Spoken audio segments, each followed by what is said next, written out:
could definitely say that Penn State should have beat UCLA. You could say Penn State should have beat Northwestern. You could say Penn State should have beat Iowa. You could even say Penn State should have beaten Oregon way back when, a game that was a month ago, but feels about 10 years ago because of everything that's happened since then. As far as the Penn State Ohio State game go, unlike what's become a theme of this rivalry for so many years, which is if one or two things had gone differently, Penn State would have won the game. This time, the other team was just better. And even though losing is never refreshing, there has to be some comfort in the fact that Penn State knows there's nothing it could have done to pull out a win in Columbus. Joe and the Fat Man talked about that game live from Ohio Stadium Saturday, and we're going to talk some more about it now, recording on this Monday night. Joe Smeltzer, Kyle Fatman, Golik, Nittany Sports Now. And Kyle, we were there. We saw what happened. There isn't really too much to say. Penn State competed hard for a half. And I don't want to say it didn't compete hard in the second half, but Ohio State just had too much for Penn State in the second half. And yeah, as we said Saturday, as I kind of said in the open, sometimes you just run into a better team. And Ohio State might be better than any team in the country, let alone this Penn State group that just fell to 3-5. Yeah,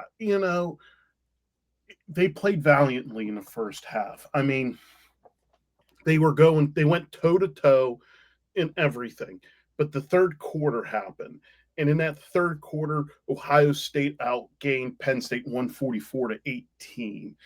You know, Julian Sand did not have an incompletion in the third quarter. That's he only had 3 all day. He had more yeah, touchdowns. he had, So yeah, perfect passer rating. He, like I said, championship teams find a way to pull ahead over teams like Penn State. And that's what Ohio State did on Saturday. They had a very competitive half. I was at the Ohio State post game, and Ryan Day said the team felt like they were down 21 when they were only up 3 points to Penn State. The way they responded is something that, we all would love to see from Penn State. The ability to do that. Well, it's easy for us to pile on, how Ohio State decimated Penn State. There are very few positives from this game. I would say, Joe, the MVP of the game was Gabe Nwosu in the way he was punting. But one of the things that got me a lot more happier was watching Grunkmeyer in the second half. I mean, grant you, Penn State was not explosive by any stretch of the imagination, but he was 12 for 16 passing in the second half. He did hit Kobe Howard on that 26-yard reception in the fourth quarter, which is going to probably be a subject of my column tomorrow that comes out about opportunities for these young guys offensively. It's going to take that perimeter threat. Another thing, what was my column today about? For Penn State to really ever get back in this series with Ohio State. But if we're starting to think, hey, what was good? I would tell you it was those two things offensively, seeing that on Saturday. Yeah, I don't really have much to add on to that. I think we've covered Ohio State pretty well, both on YouTube, on the site, and now on the pod. Talking about Indiana, this is being recorded Monday night, hours after Terry Smith's weekly press conference. It was another short one, much shorter than Penn State fans and media have gone used to over the years. When James Franklin spoke, it was usually at least for a half hour, often longer, closer to 40 minutes. Terry Smith today, I'm going to pull out the exact runtime on this press conference. See, 23 minutes and 29 seconds, and that's including some dead time at the beginning of the press conference. That's pretty short, but he did cover some ground. Perhaps as some of the key highlights, he talked about what you mentioned, wanting to get Tyser Denmark and Kobe Howard, especially Kobe Howard, involved more. But he said that before, and even though gradually, Kobe Howard has played more. He went from not playing at all to playing 5 snaps against Iowa, 7 against Ohio State. He still hasn't played enough to Penn State fans' liking, and he still hasn't played enough to where media has stopped asking about it. And Terry even said, "I'm sounding like a broken record," but he's the one who could fix it. Even though he puts those personnel decisions into the hands of the coordinators, I think we're at the point where the head coach, even on an interim basis, needs to go to Andy Kotelnicki and say, hey, this is inexcusable. This needs to happen. Other things, and Kyle, I thought this was as intriguing as anything. Terry Smith seemed to more or less confirm that if Penn State qualifies for a bowl game, they're going to play in it. I think that's a question a lot of people had with how the season has gone, with a veteran team where a lot of guys are going to be gone and probably opting out, and young players that are probably entering the transfer portal. We don't know how many yet, but we think there's going to be an exodus the way we've never seen at Penn State before because we don't know what's going on with the new coach. A lot of that adds up to questions and fair questions about if Penn State would be willing to play in a bowl game. But it sounds like if Penn State wins 6 games, which I think is very possible now, being that Michigan State and Rutgers are both terrible, and Nebraska is in a similar situation to Penn State where they don't have a quarterback now. Rail is out for the season. I think 6 wins is in the realm of possibility, and it sounds like if Penn State gets there, hey, they're going to be playing in a bowl game. And that was one of the few things that I loved what Terry said today. I everything in my life, and Joe, you're the same way. We're competitors. Like even in this media industry, we compete, friendly and with every good intention with our peers. You know, that's all you ever want from your football team is its desire to compete. When you hear your head coach say, oh yeah, that's an opportunity for us to play another game, to compete, to be together, to win a game, and whatnot. That's music to all our ears. There hasn't been a lot of positives for Penn State over the last several weeks here, between the losses, the firing of Franklin, and so on. But to hear Terry say, if we can get to bowl eligibility and get in or get invited to a bowl, we will play. That I think is something Penn State fans needed to hear. There's still a lot of work. I may disagree with you on the fact of that, but guess you are right. They do have an opportunity to become bowl eligible. So let's see what they can do. If they can get to 6-6, that's an accomplishment. When you think of all things considered of how the bottom really fell out on this team this year. Yeah, and it's gonna be. I don't think there's gonna be a win this week. Spoiling that right now. I think if there was a time for Penn State to pull a BS upset, this will be the time. It feels like a lot of interim coaches have one moment in the sun. Maybe this will be Terry's moment, but I'm not predicting Penn State to beat Indiana from what we've seen. But an interesting difference, I think, Kyle, between James Franklin's press conferences and Terry Smith's press conferences is that there wasn't really a spiel about Indiana. All Terry really said about Indiana in his opening statement was, him and Kurt Cignetti are both Pittsburgh guys. They've been friends, colleagues for a long time, and Cignetti actually called Terry when he got the interim coaching job. But getting into Indiana to honor James Franklin, a catchphrase, getting into insert opponent here towards the end of his opening statement.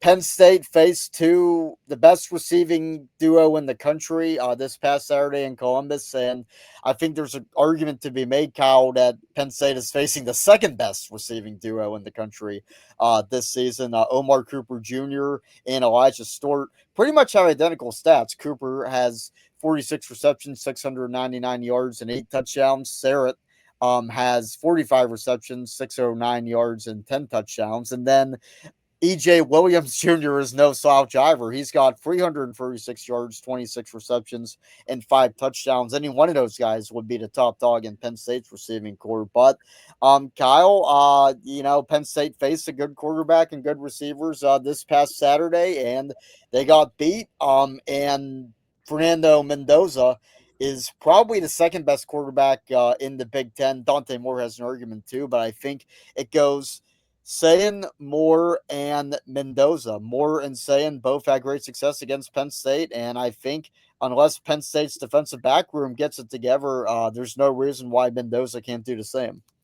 It should go without saying that Sayin is the best, but um, Yeah, Mendoza leads the Big Ten in touchdown passes with 25. I believe it's Sarrett that has the Big Ten lead with touchdown receptions. he's got 10. Um, EJ Williams is in that mix. I think you just brought him up. All three of those guys are averaging over 13 yards of reception, which means they're exceptional uh, vertical threats.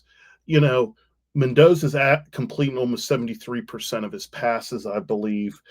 You know, this is a very potent offense. I believe they are the top scoring offense in the country at 46 points a game, and they're really stout defensively. I think they're barely giving over 10 a game. They're at least a top 5 scoring defense. You know, I it's one of those games where, and I'm with you, Joe, on this. This is a team that I think Penn State has an opportunity to upset because they tend to play faster than Ohio State.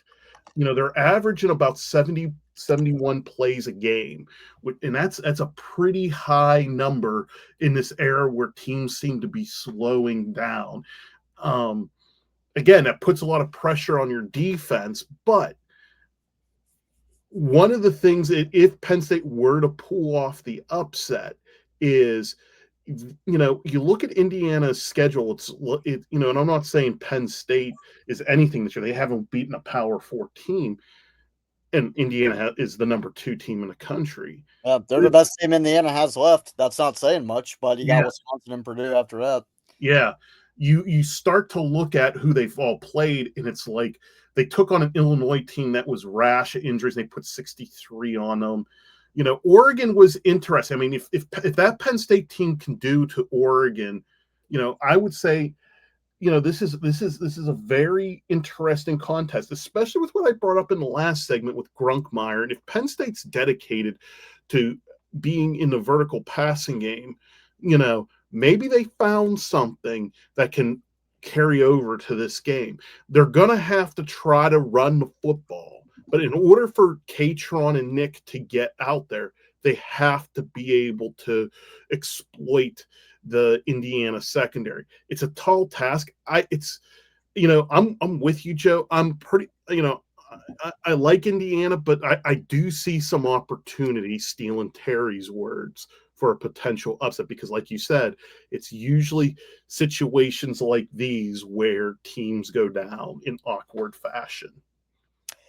Yeah, but what's concerning about that, Kyle, is this Indiana team does not seem to be one that, buys into its own bullshit. It'd be very easy to after you go and you beat Oregon, everybody's saying, oh, you're great, Sig's great, this is the best story in the country ever. But look at what Indiana's done after the Oregon game. Maybe a slight hangover against Michigan State, a bad Michigan State team. They're only up 11 at the half, but they ended up pounding them in the second half, 138-13. And then the last two games, you face a UCLA team that was feeling pretty good about itself with Tim Skipper and Jerry Neuheisel. I still think it was kind of weird that, Jerry Neuheisel was the face of that winning streak. And then when they lose to Indiana, Tim Skipper's the one being plastered all over social media. I don't really understand that. But UCLA, that was the type of team that could have given Indiana problems if it had, bought into all the clippings. But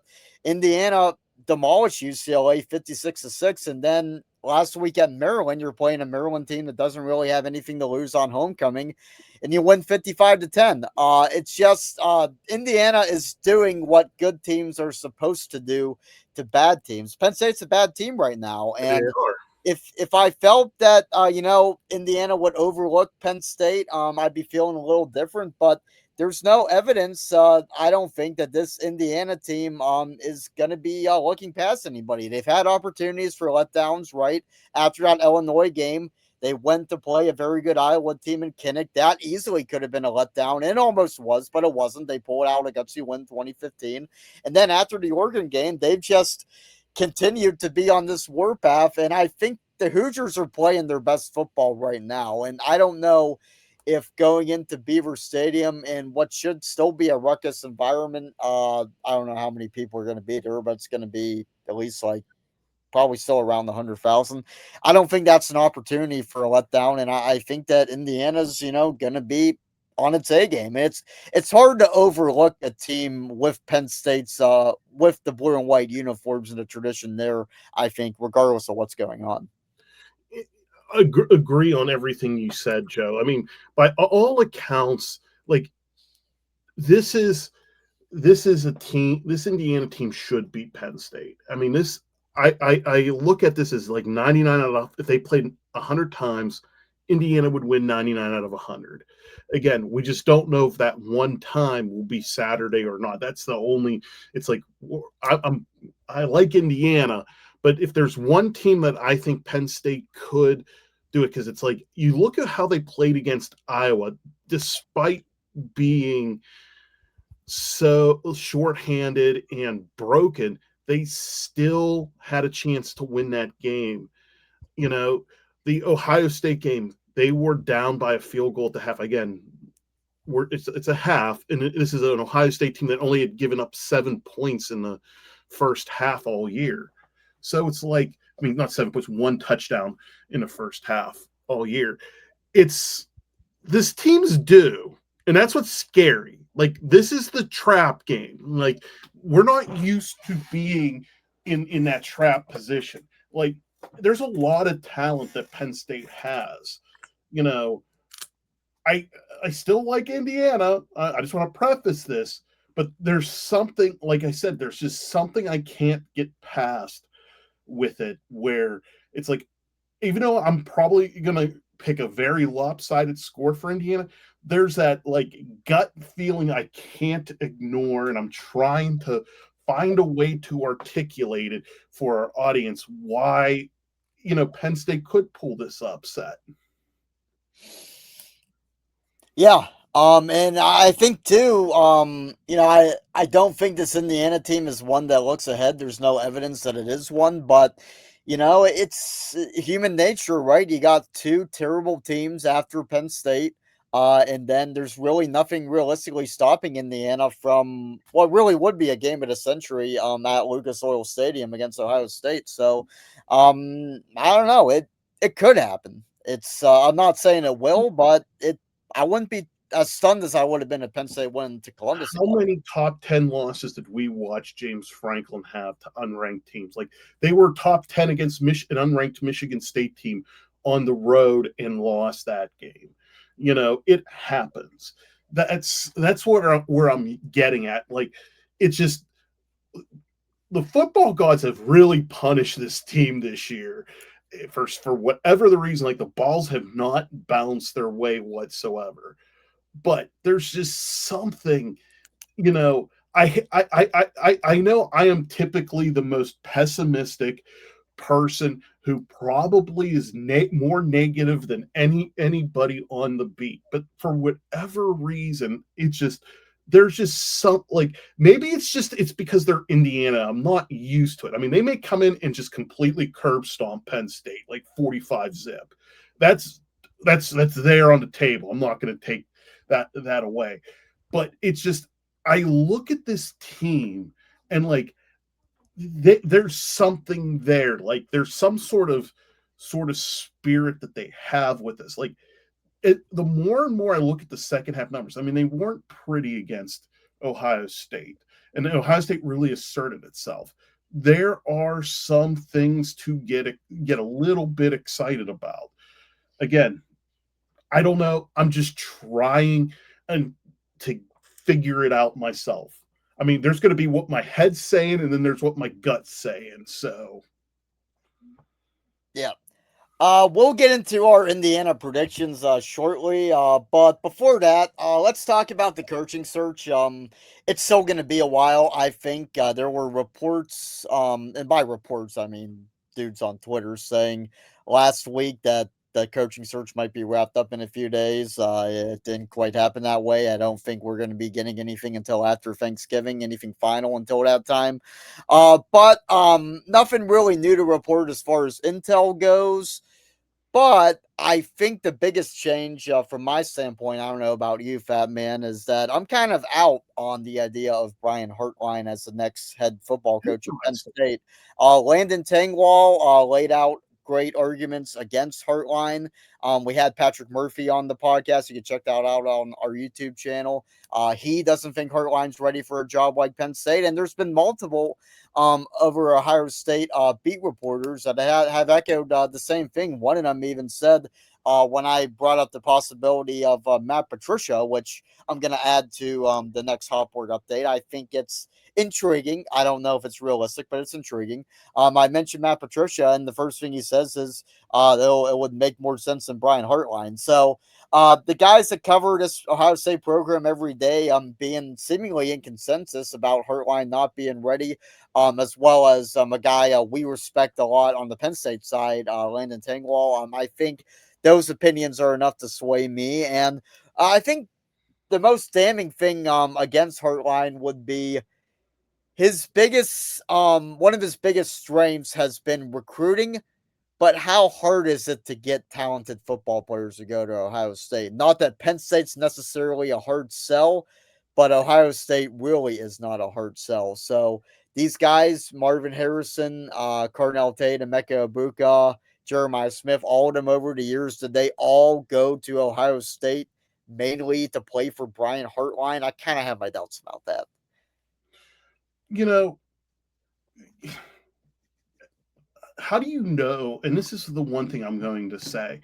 How do you know a guy is not ready for it? I mean, it's not like we open a book and there's like an exact formula and it says there. Everyone could be right about that. But it's like, how do you know unless you become a head coach? I mean, would it be nice if Brian Hartline took like a G5 job or a lower tier P4 job and kind of work his way up? Absolutely. I would say that. But you take a look around, Kirk Cignetti, even though he's a long time head coach with the in lower tier football in the FCS, and then got into the group of five with James Madison. He goes to Indiana. Joe, you and I sat together at 2024 Big Ten Media Days, and we howled at Kirk Cignetti. Yeah, who's left now? Okay, here's a guy that we thought was like, we were debating who embarrassed themselves more, him or Deshaun Foster. Okay, well, I don't think there was really a debate about that. I mean, Deshaun towards the press was horrible, but Cignetti came out there thinking like he's going out to beat the world. Well, he went out and did it. You just don't know until, and it's like Indiana to boot. We don't know what Brian Hartline will do. That's why I have him at like number 5. I'm intrigued by it. People that I talk to, I think Patrick Murphy said the same thing to you. Hartline does call the offense. So it's not like he's sitting there and like copying Ryan Day's work. Okay. That's why I have him at 5. It's like, I'm with you guys. Like, I hear you mentioned this Saturday, Joe. You would love to have seen Hartline coach somewhere else prior to Ohio State or anything before getting to this point. That probably would have shown professional growth, because all he's ever known is the best. There's a pro to that and there's a con to that. The con, obviously, we don't know how he would handle adversity in a lesser situation. The pro to it is that's all he knows is being the best and working to be the best. So you got to weigh that. He's my number 5 guy. My number 4 is, this guy has always been for me how everyone else in the media is like, Penn State's safe bet if all else fails would be Matt Rule. I've never been on the Rule train. whatsoever. But the guy that I always had, and he was number 2 on my last hot board, if I'm not mistaken. I have him at number 4 as Pat Fitzgerald. I just think, he's the safe bet. If all else fails, if you get Pat Fitzgerald, it's hard to say that Penn State really struck out. It's like it's a solid hire, it's safe, but it's one of those things that it's not that thing. At number 3 for me is Chesney from JMU. I know you've been growing high on him. Uh, Yeah, well, he's the opposite of Brian Hartline in that he has never coached anywhere in the Power Four. So you go from a guy who all he's known is the penthouse to Bob Chesney, who has been in the outhouse. He's been coaching D3, and he's won at every level, and he's a PA guy. And I don't know if it's necessarily important to get a guy that's going to be here for 20 years because that era in college football is over. But if that is a priority, he's a guy from PA, and I think he'd be the guy most likely to stay for the long haul. My number 2 guy, it's the NFL offensive coordinator, but it's not Joe Brady. Joe Brady, I think, is going to the Dolphins. I think he's going to stay in the NFL. I'm going with Cliff Kingsbury because things aren't actually working out in Washington, and he's still a hot commodity. He really, from what I gather, is he really enjoys the Mid-Atlantic region a little bit. If he's really enjoying his life in DC, state colleges grant you out up in the sticks in comparison to DC, but you bring in a guy who has both NFL and college head coaching experience. The quarterback resume speaks for itself. My number 1, Coach Joe, on my hot board, and this is a guy we might have to wait for until the playoffs are done, but if we were to get this guy, I would consider this almost a borderline home run. I've been really, really getting more giddy about Ryan Silverfield from Memphis. I think the guy is he should have his 3rd consecutive 10+ win season.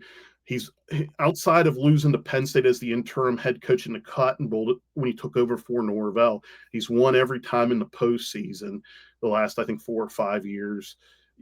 This guy can flat out coach. He's 45, has, Florida roots.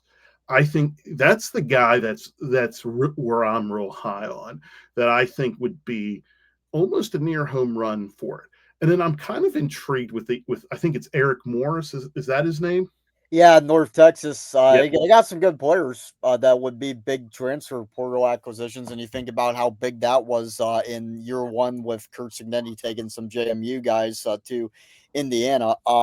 But there just isn't enough there. I don't think it is intriguing, but that's a guy who I think needs a smaller job before a place like He's that. on the fringe for me. He's not in my top 5, but it's definitely worth the mention. And again, you never know with sometimes on the fringe. Remember, Ohio State went off the fridge for Jim Tressel following John Cooper. That worked out pretty well for them. Yeah. Yep. It did. And we'll see we'll see whatever happens and if this works out for Penn State. But I got a game at Indiana, which we just talked about. Now let's give our predictions. I'll start with mine. I'll go Indiana 24, Penn State 20. Penn State is going to be leading late, and Mendoza's going to throw a touchdown pass. I don't know to who, but he'll throw a touchdown pass within the final 2 minutes to kind of break Penn State's heart. So it's been a theme, right? Not being able to close under Jim Knowles. It was actually a theme dating back to last year where Penn State lost its biggest games because the defense couldn't perform well late. But this is going to be the moral victory game. Iowa kind of was, but you still there was something bitter about blowing an 11-point lead. I think this is going to be the game Penn State loses, where it's like, hey, they put their heart on the table and did as well as they realistically could, and it just didn't work out. So I'll go Indiana, but not by much. All right, so we have the head prediction and we have the gut prediction. Gut sees Penn State pulling an upset, 30-27. Head says Indiana's going to absolutely demolish Penn State 52-0. Take it for what it's worth.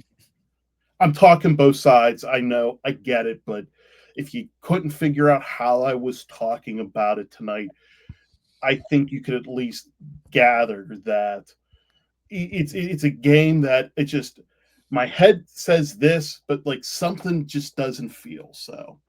Like it's going to be one or the other. It's either going to be Indiana ugly or winning. We lose ugly or Penn State shocks the world. It's one of the two. Right, we shall see. On the next show in the Fat Man, we'll be recapping Indiana. But until then, we have a great interview with Andy Bitter, Virginia Tech, longtime Virginia Tech insider, talking about the possibility of James Franklin being the next coach. And we have plenty of content on Nittany Sports Now on Kyle's personal Twitter account at Kyle Golik FB, on my personal account at Joe Smeltzer 775, and on the site's account at Nittany SN. Penn State, Indiana, Saturday. Until then, happy trails. Good night, Canada.